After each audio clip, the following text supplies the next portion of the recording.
In fifth stanza, first line, we find, "Oh, then our maze tunnel stone." It is a metaphor.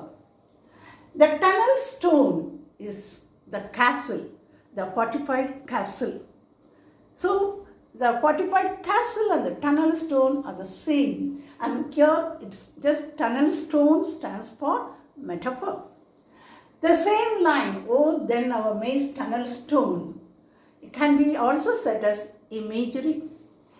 Imagery is nothing, just to explain the idea or the theme of the poem, the idea or the concept, either by words or scenes or pictures. Here by words, the maze.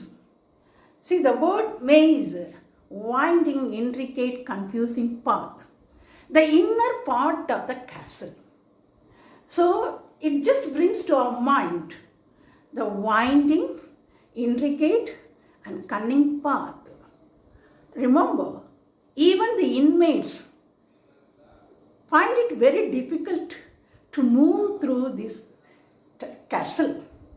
So this same line, "Oh, then our maze tunnel stone," is imagery. And then personification is also found in this poem. Now, what is personification? Now, it is the representation of a thing or a quality of that is as person. So, personified like inanimate things and abstract notions are personified as human beings. That is said as having life and intelligence. So that's what we call it as personification. So we find personification in this poem in 3 different lines. So the first one, what we find is a little wicket gate. See, a little wicket gate. A little wicket gate. So wicket gate is small gate. Okay? And see, wicked, evil, cruel mind. Cruel mind, that is actually the gate. The small gate is just personified as a human being. That is the character of a human being, cruel mind. So this line is personification. Then I can give another one. That is the second one. In the 6th stanza, we have got the first line. How can this shameful tale be told? Tale, story.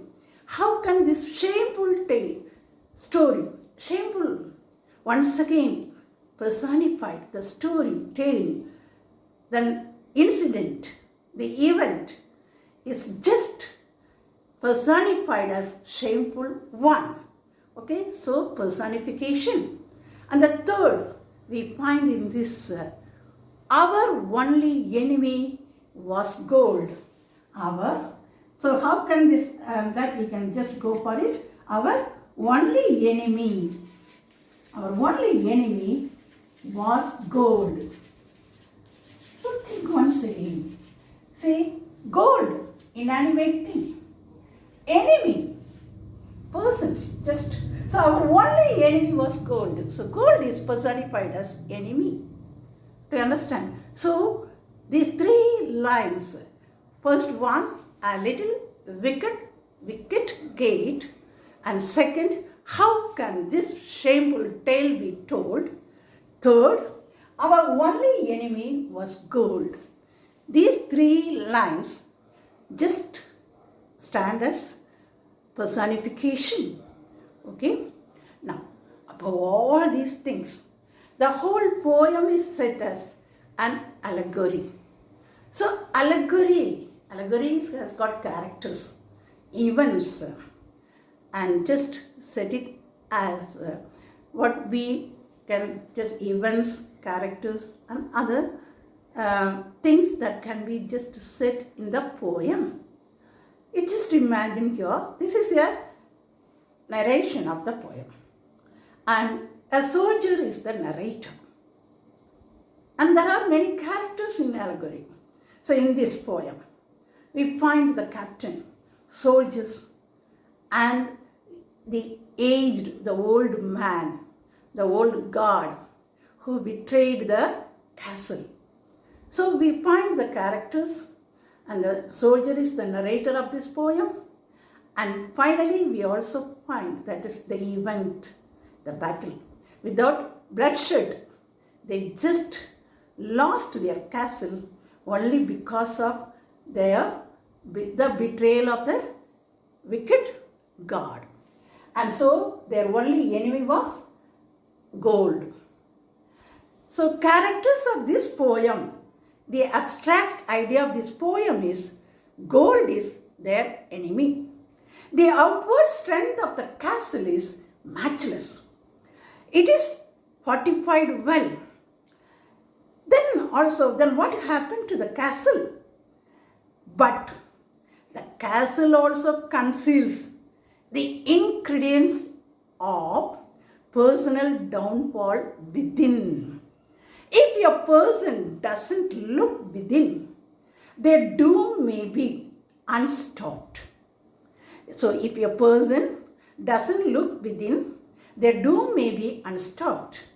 The theme in this poem is the bribery, gold, bag of gold, and then disloyalty, betrayal of the god, and greediness. The greediness of the god only just led the destruction of the castle.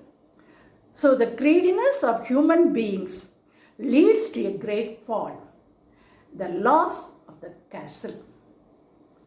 Hope you have understood the poetic devices of this poem. Good. Thank you.